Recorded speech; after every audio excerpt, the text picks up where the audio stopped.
Have you ever found yourself maybe stuck in city traffic, breathing fumes and just wishing for a bit more green? Oh, definitely. Or just walking around surrounded by concrete, feeling that longing for, I don't know, a calmer space. Exactly. You want spaces that don't just function, but actually make you feel, well, better. Contribute to your well-being. Yeah, Yeah, not just exist. right. Amidst all the noise and buzz, we want cities where we can actually thrive. Places that support health, happiness. A pretty common desire, I think. Well, today we're doing a deep dive into something really exciting that's tackling this head on. It's a European initiative called euPolis. And it's not just another planning project, is it? It feels more fundamental. It really is. It's described as a groundbreaking vision, basically rethinking how cities are designed for healthier, more sustainable, more livable environments. And a key part, maybe the key part, is putting citizens, you, the listener, right at the center. Absolutely. And that's really our goal today, to inform you about this program. We want to make sure you get a clear picture of what euPolis is and, importantly, why it actually matters for your daily life. It's about understanding the what's and the why. Exactly. So our mission here is to give you a comprehensive look at euPolis. And we're not just talking theory. No, this is about real changes. Tangible changes happening in cities right now and their direct impact on people across Europe. Measurable impact, too. Okay, let's unpack this then. We're going to cover quite a bit. Lay it out for us. Right. So we'll start with the big goals of euPolis, then dive into its approach, which is, interestingly, deeply rooted in nature. Nature-based solutions, right, MBS. Yes, exactly. We'll explore that. And then, crucially, how citizens you are considered the ultimate experts. That's a fascinating angle. It really is. Then we'll look at the tech side, the cutting-edge technology that supports all this. So nature and tech working together. Precisely. And finally, we'll look at the real-world results, what's actually been achieved across Europe, concrete examples. Okay, sounds like a good roadmap. And it's worth stressing, I think, that euPolis is a really significant shift, a major change from how cities are usually planned. How so? Well, for ages, urban planning has been kind of fragmented. Transport over here, environment over there, public health somewhere else entirely, often an afterthought. Right, working in silos. Exactly. euPolis breaks those down. It pushes for integrated solutions. It recognizes that human health, the environment, ecological systems, technology, they're all deeply interconnected. Ah, okay, so it's holistic. Very much so. So this deep dive, it's not just about what euPolis does, but why it's so important for the future of our cities. It's about understanding this connection and how empowering citizens with that knowledge is key to making cities better for everyone. The core vision, reimagining cities with nature-based solutions, NBS. Okay, so let's start with the core vision, the absolute heart of euPolis. The main goal. Right. And it's a big one. It aims to improve public health in cities by introducing nature-based solutions into urban planning practices. Simple statement. Huge implications. It really is. It feels hopeful. But let's break down public health here. What does that actually mean in the euPolis context? Because it sounds like more than just, not being sick. You've absolutely hit on a key point there. It's way more expansive than just absence of illness. Okay. It's about creating environments that actively promote vitality, resilience, a really high quality of life for everyone. So proactive rather than reactive. Exactly. It means tackling those pervasive urban challenges that often just become background noise in traditional planning. Like what? Well, think about constant air pollution, noise pollution, the chronic stress so many people feel in cities, sometimes without even realizing it, and the sedentary lifestyles that, let's face it, many urban designs encourage. Prioritizing cars, lots of concrete. Not enough green space or safe walking paths. Precisely.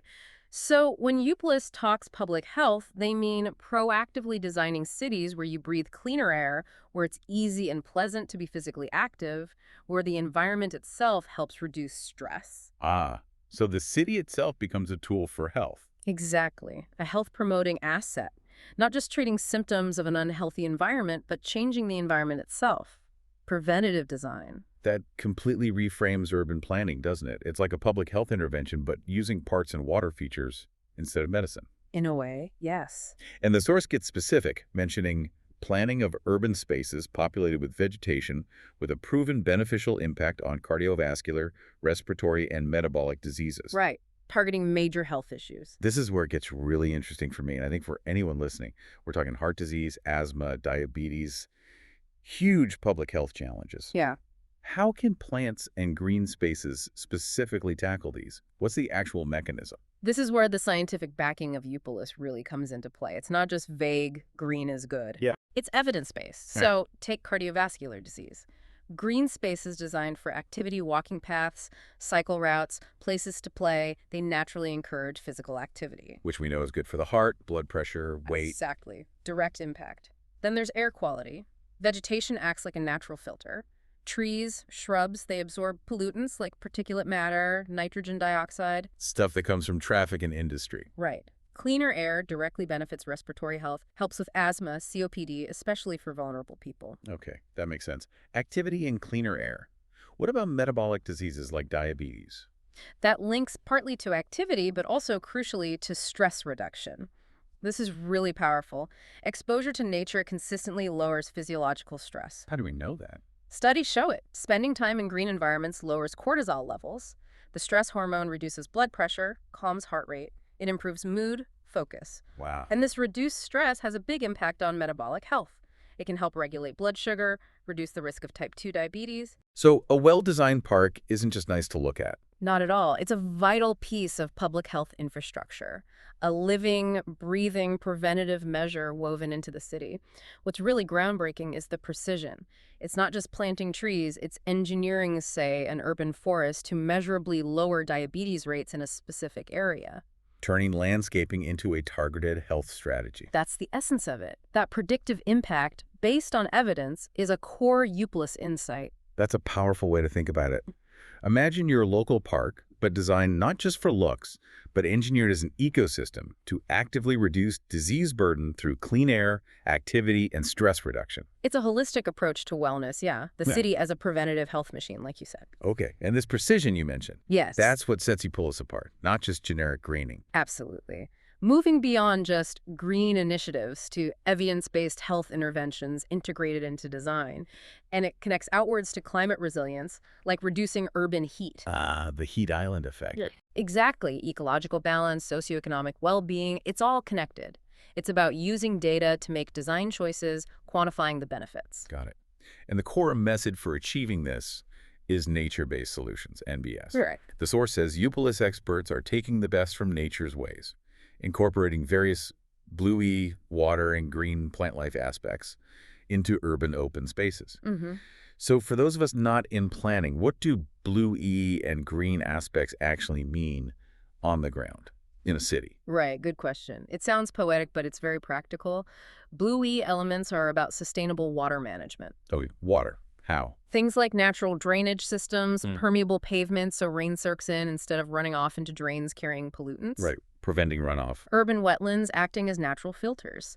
Strategically designed ponds, bioswales, those vegetated channels you sometimes see, even restoring riverbanks. So not just decorative water features. No, they're functional systems.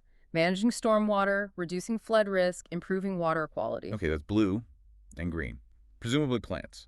Yes, but again, diverse and strategic. Not just a few trees. We're talking urban parks, urban forests, green roofs, green walls. Green walls are amazing. They look great and cool buildings down. They do. They insulate, manage rainwater, support biodiversity.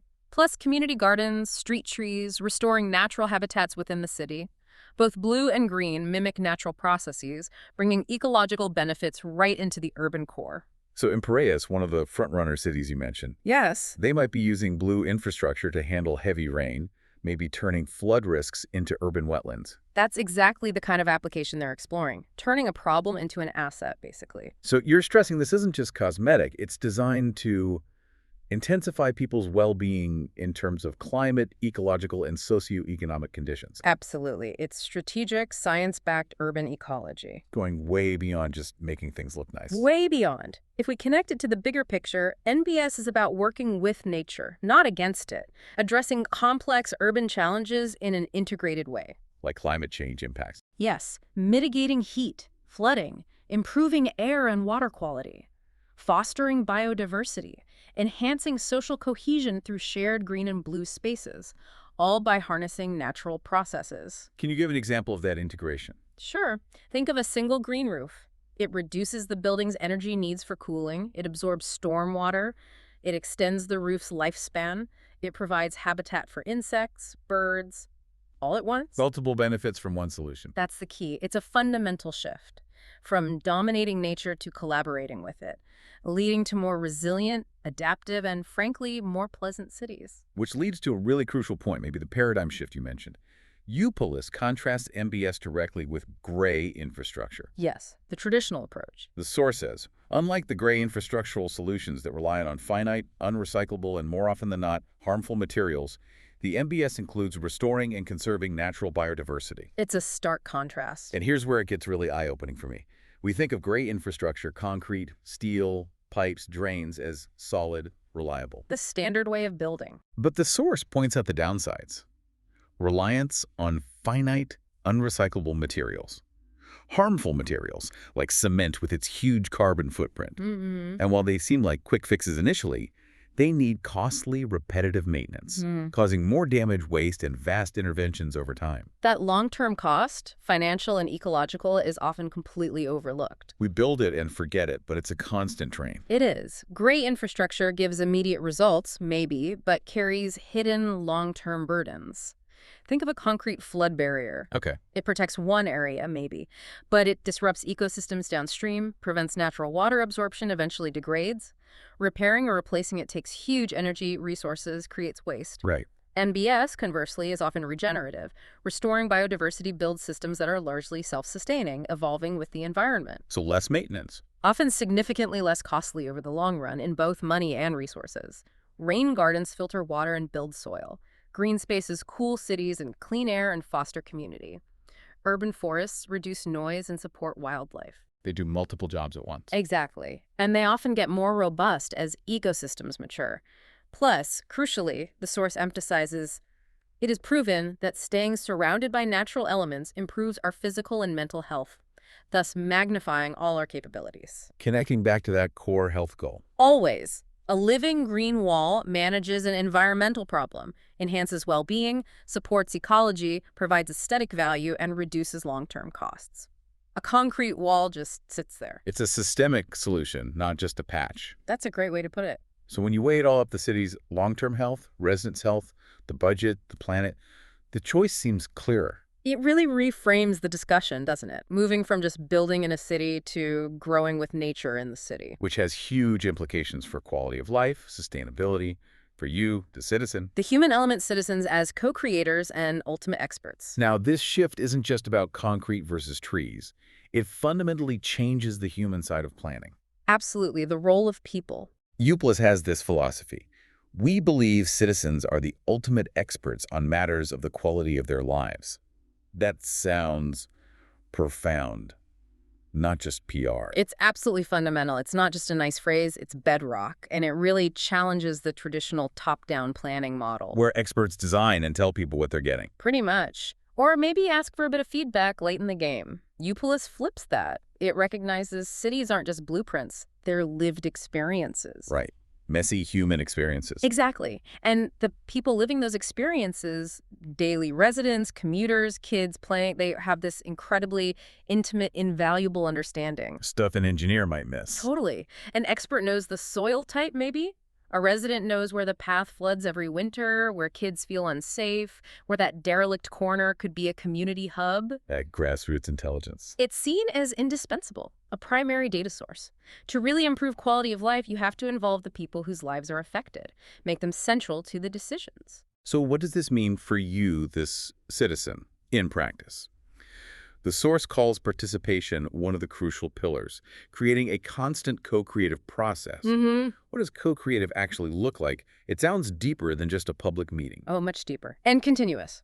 Not a one-off survey. Okay. It means an ongoing partnership, bringing together the professionals, architects, ecologists, engineers with the genuine, grounded experience and needs of local citizens. So involved from the start. Yes, right from identifying problems and opportunities through the design phase, even into long-term care of the new spaces. Like community gardens needing ongoing tending. Exactly. It's about feedback loops. Citizen input shapes designs, proposals get refined based on community responses, building shared ownership. Can you paint a picture? Imagine planners sitting down with residents, not just presenting a finished plan, but sketching ideas together, discussing concerns, noise, safety, access, asking what makes a space feel truly theirs. So the end result genuinely reflects the local context. And culture, and desires. It ensures the solutions fit the purpose from the user's perspective, creates spaces people want to use and care for. A real partnership. Citizens as co-authors of their environment. That's powerful. It is. And euPolis uses some really innovative methods to get this input beyond just talking. Yes, the tech comes in here too. Right. Collecting their insights, emotions, hopes, and even psychophysical state through wearing special biometrical devices. Integrating that into the design process. This really pushes the boundaries. Let's dig into that. Insights, emotions, hopes. That sounds like trying to capture the feel of a place. Exactly. The qualitative understanding. How does the street corner make you feel? Anxious, safe, inspired, not just, does it have a bench? But the special biometrical devices that really jumped out, what is that? How does it work? This is where it gets fascinatingly high-tech, blending subjective experience with objective data. Okay. So while asking about emotions captures the subjective, these devices provide quantifiable physiological data. Like a fitness tracker. Sort of, but more specialized for environmental response. Wearable sensors tracking things like heart rate variability. Which indicates stress levels. How adaptable your nervous system is to stress, basically. Also, skin conductance that measures arousal or emotional intensity. Even eye tracking, maybe, to see what grabs attention or causes overload. Wow. So if someone says, this street feels stressful. The biometric data might show a faster heart rate, lower heart rate variability, higher skin conductance, confirming that feeling physiologically. And if they walk into a new euPolis green space? The data might objectively show the opposite, calmer heart rate, lower skin conductance, proving a measurable calming effect. So it's not just asking, do you feel better? It's showing the body's response. Exactly. Empirical evidence. It gives powerful, data-driven insights to validate and fine-tune the MBS designs, like a direct line to the body's unconscious reaction to the city. That's incredible. Moving beyond subjective feedback to scientific understanding of how cities affect our bodies. It adds a whole new layer to citizen input. And the source says the aim of all this is to help cities embrace bottom-up decision-making methods and empower citizens to participate in inventing their public environment. Which raises a really important question. What's that? How does this level of intimate data collection and deep citizen involvement change traditional urban governance? Yeah, it must shake things up. It fundamentally shifts power dynamics. Decisions aren't just made by distant experts or politicians anymore. It rebalances things. Towards the people whose lives are directly impacted. It ensures development reflects real needs, aspirations, even subconscious well-being. Fostering ownership. Deep collective ownership and stewardship. Citizens become active architects, not just recipients. It leads to more resilient, loved, truly democratic spaces. Spaces people feel they actually co-created. Imagine that feeling of authorship over your local park or streetscape. That's the future euPolis is aiming for. A truly participatory model. The tech backbone, innovative tools for a smarter, greener future. Okay, so this all sounds fantastic, nature, citizen power. But how do you actually do this across complex cities? Does it scale? That's where the technology becomes essential. Right. euPolis isn't just about going back to nature in a simple way. Not at all. It's about enhancing natural processes with digital tools. The source says, alongside nature solutions, euPolis uses innovative technologies to support this process. Enhancing nature with tech, it makes the whole thing more transparent and open to stronger IT support, as they put it. It's a sophisticated blend. Nature's wisdom amplified by digital intelligence. Making it work for modern cities. Precisely. Technology is the crucial enabler here, not replacing nature, but supporting it. How? Providing analysis, decision support, monitoring, visualization. Imagine trying to model water flow, predict flood risk, track air quality across a whole city without advanced IT. Or process all that biometric data we talked about. Exactly. Impossible. Tech ensures MBS is data-driven, optimized for impact, allows real-time measurement of benefits. So you can prove it works. Yes. It brings transparency and accountability, makes the invisible benefits of nature like cleaner air visible, quantifiable, more valuable in policy debates. Gives you the data to show NBS isn't just nice to have, but essential infrastructure. That's it. The bridge between intention and outcome. And euPolis uses a whole suite of tools for this. A digital toolkit. Let's break some of them down. Each plays a specific role in creating these smarter, greener cities. Which ones stand out to you? Can you walk us through a couple? They're all interconnected, which is key. But maybe the citizen input apps and the visualization tools are good examples to start with. Okay. First, there's the MyFeel application from Sentio Labs. It's more than just a survey app. How so? It's dynamic, tailored for euPolis. Imagine you're walking through a new green space. You open MyFeel, tag your location, and instantly share how you feel right then, right there. Calm, stressed, happy, hot, noisy. Exactly. Hyper-local, real-time feedback. Yeah. Capturing that subjective, moment-to-moment experience. Every citizen becomes a sensor. A direct feedback loop for designers. Crucial for understanding the qualitative impact and refining designs. Then complementing that is the euPolis BioAssist application from BioAssist. This connects to the wearable sensors. Yes, it takes that raw physiological data, heart rate variability, skin conductance, and translates it into understandable insights. So my feel is what you say you feel. BioAssist is what your body shows. Pretty much. It provides the objective biological evidence. Maybe a space looks nice, but BioAssist shows it's still causing a subtle stress response, maybe due to noise. That informs a design tweak. A really rich, layered understanding of how spaces affect us. Exactly. Subjective and objective together. Incredible. Okay, so that's the human experience data. What about the environment itself? The BLUE aspects, water management. Right. For that, you have tools like the urban water simulation tools from NTUA UWMH lab. Simulation, like predicting floods. Precisely. These sophisticated models simulate complex water scenarios. How will new rain gardens handle a massive storm? How much will wetlands improve river quality by filtering pollutants? How can we use water efficiently in landscapes? Takes the guesswork out of hydrology. Exactly. Allows for highly effective, resilient blue infrastructure design. And to check if it's working in reality, You need sensors. you need the network of permanent sensors by Plegma. These are the city's environmental eyes and ears. Measuring what? Air quality particulates, nitrogen oxides, temperature, humidity, noise, soil moisture, constantly collecting data. So you can see the actual impact of the MBS. Yes. Demonstrate, say, lower temperatures near a new urban forest during a heat wave. Or improved air quality. Provides solid evidence, allows for continuous optimization. Closing the loop. Measure the real-world impact. That validation must be crucial for getting buy-in. Absolutely. And to help people understand these complex plans before they're built. Visualization. That's where the euPolis 4D visualization module from GSH is so powerful. 4D, what's the fourth dimension? Time. Exactly. It creates dynamic, multi-dimensional visualizations. You can virtually walk through a future park, see how it changes with the seasons, understand water flow in a new system. So you experience it, not just look at blueprints. It makes abstract plans tangible, enhances understanding, collaboration, helps resolve issues early on because everyone can see It it. transforms the planning process. It really does. And holding all this together conceptually is the euPolis master planning methodology, the GDPM by WEN+. That sounds like the instruction manual. Sort of. It's the overarching framework, the blueprint for integrated planning.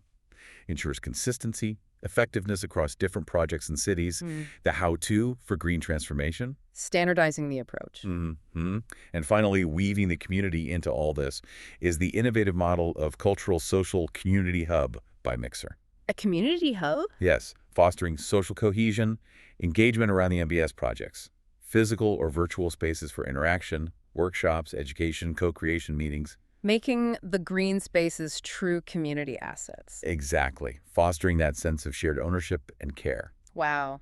It's quite a suite of tools. And what's truly key, as I said, is that it's not just a random collection.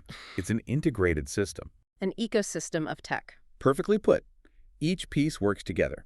Citizen sentiment, biometric data, environmental simulation, visualization, planning guidance, community building. Creating this transparent, data-rich environment for change. Enabling informed decisions, continuous monitoring, maximizing impact. It's using smart city tech not just for tech's sake, but to serve nature and people. euPolis, in action, tangible achievements across years. Okay, vision, methods, tech, it all sounds impressive. But the proof is in the pudding, right? Does it work on the ground? The real-world test. Exactly. And euPolis is being implemented. We're seeing results. It's been spearheaded by 4 front-runner cities across Europe. Gladsaxe, Udu, Belgrade, and Piraeus. Right. These cities are the pioneers, the living labs. collecting a rich collection of experiences and innovations, Showing what's possible when you combine nature, tech, and community. demonstrating the whole methodology in action. And what's really interesting is how different these cities are. Tell me more. You've got Gladsaxe in Denmark developed, Northern European, Odu in Poland, post-industrial regeneration, Belgrade, major historical hub in Serbia, Piraeus, busy Greek port city. A real mix of contexts. Huge diversity, different climates, urban structures, histories, challenges, which really showcases the adaptability of the euPolis approach. So not just for one type of city. No, it proves the NBS and co-creation methods can be tailored, scaled. From northern to southern Europe, post-industrial to coastal, it shows the core principles are robust and universally applicable. That's a powerful message for other cities watching this. That adaptability is crucial for wider adoption. Definitely. So let's look at some specific successes, milestones that bring this to life. In July 2024, Palermo got an award. Yes, the Certificate of Good Territorial Practice for a More Sustainable Italy. From ASVIS, the Italian Alliance for Sustainable Development. And significantly, it highlighted Palermo's integrated urban planning methodology that leverages nature-based solutions, NBS, developed within the wider context of euPolis. So recognition for the methodology itself. Exactly. Not just a general sustainability award, external validation from a respected national body saying this integrated, citizen-focused NBS approach is good practice. That shows it's gaining traction beyond the project itself. Proving its effectiveness. And it signals a shift, validating the process of integration and participation, not just the final built thing. That's a big deal for urban governance. A strong endorsement. Yeah. Then, shifting to June 2025, a great community example from Trebinje. Yes, the cleanup campaign. Over 1,000 residents joined a big city beautification and cleanup effort organized by the city with local groups. Fantastic example of the euPolis people idea in action. Really shows that bottom-up philosophy, citizens taking ownership. It's quite inspiring seeing that level of direct involvement. It perfectly embodies that citizens as experts idea, doesn't it? Empowering them to act with the city, turning goals into collective action. Building community pride. And fostering that sense of stewardship. When over 1,000 people invest their time like that, they build social capital, a community that really cares for its environment. It goes beyond just picking up litter. Definitely. And the tech side keeps providing insights too. July 2025, the sensor networks. Right, the real-time environmental monitoring tapestry across Belgrade, Piraeus, Uodu, and Gladsaxe, thanks to Pligma Labs. And this isn't just data for data's sake. No, the source says it reveals how sensor data mirrors and illuminates each city's unique ecological struggles. Like pinpointing pollution hotspots. Exactly. Maybe high particulates in one Belgrade district point to needing more air-purifying trees there, or rising coastal temperatures in Piraeus validate the need for cooling blue infrastructure. So the data guides the NBS interventions. And crucially, monitors their effectiveness afterwards. Provides measurable evidence of improvement, allows fine-tuning, creates that feedback loop. Nature, tech, well-being. Makes sense. And the project's influence is spreading. Collaboration's happening. Yes, in June 2025, euPolis partners CDP and Geosystems Hellas were involved with the Oceanids project meeting in the Azores. What's Oceanids focused on? Transforming coastal cities and ports for climate resilience and biodiversity. Very relevant. So euPolis insights are being applied there. Exactly. Things learned about blue infrastructure, water management, the co-creative process, all directly applicable to coastal challenges like sea level rise. It shows the euPolis model is becoming foundational for tackling various urban environmental issues. Cross-pollination of ideas. Sharing knowledge for wider impact. And all this work led to a major milestone. The euPolis final event in Piraeus, August 2025. Marking over 5 years of pioneering work. A landmark gathering of partners and cities. Must have been a big moment. Huge. A chance to reflect on achievements in enhancing urban health, resilience, sustainability across Europe. Synthesize lessons learned. Showcase best practices. Strategize for the future, how to disseminate and scale up the model. Imagine sharing insights from Gladsaxe's green corridors, Odu's regenerated areas, Belgrade's urban forests, Piraeus's coastal strategies, all in one place. Cementing the legacy and planning the next steps. Proving the vision for healthier cities is not just possible, it's actively being built. And for anyone listening who wants to dive really deep into all this, The final euPolis Project magazine. released August 2025. Sounds like a key resource. It is a comprehensive record, a rich collection of experiences and innovations from the frontrunner cities and more. like a practical guide for other cities. Exactly. For policymakers, planners worldwide, sharing highlights, achievements, methods, lessons learned, making sure the knowledge is widely accessible. Fostering that ripple effect, keeping citizens informed too. Absolutely. And looking at all these examples together, Yep. from Palermo's high-level validation to Trebinji's grassroots action to the sophisticated sensor data, it shows the multifaceted impact. Policy change and community action. Proving the integrated approach works at every level, from strategic vision down to daily experience. And we should mention the funding that made this possible. Crucial element. From the European Union's Horizon 2020 Research and Innovation Program, significant institutional backing. Shows this isn't a niche experiment, but a recognized priority for Europe's urban future. Outro. So that brings us towards the end of our deep dive into euPolis. We've covered a lot of ground. We really have. From its big goal, improving public health, using nature-based solutions, making cities partners in our well-being, Highlighting citizens as the ultimate experts, co-creating their own environments. exploring the innovative tech, biometric sensors, 4D visualization that supports it all. And celebrating those real-world achievements across Europe, showing this vision is becoming reality. What we've seen, I think, is that euPolis is more than just a project. It's really a blueprint. A model for healthier, more resilient, truly sustainable cities. Fostering that symbiotic link between city life, ecology, technology. All working to enhance quality of life for you, the citizen, and for the planet. Intelligently integrating nature, empowering people, not just recipients, but active shapers of their urban future. Which leads to a final thought, maybe a question for everyone listening to ponder. Go on. As cities keep growing, facing bigger challenges, climate change, health crises, how can this integrated, citizen-centric euPolis model inspire even wider transformation globally?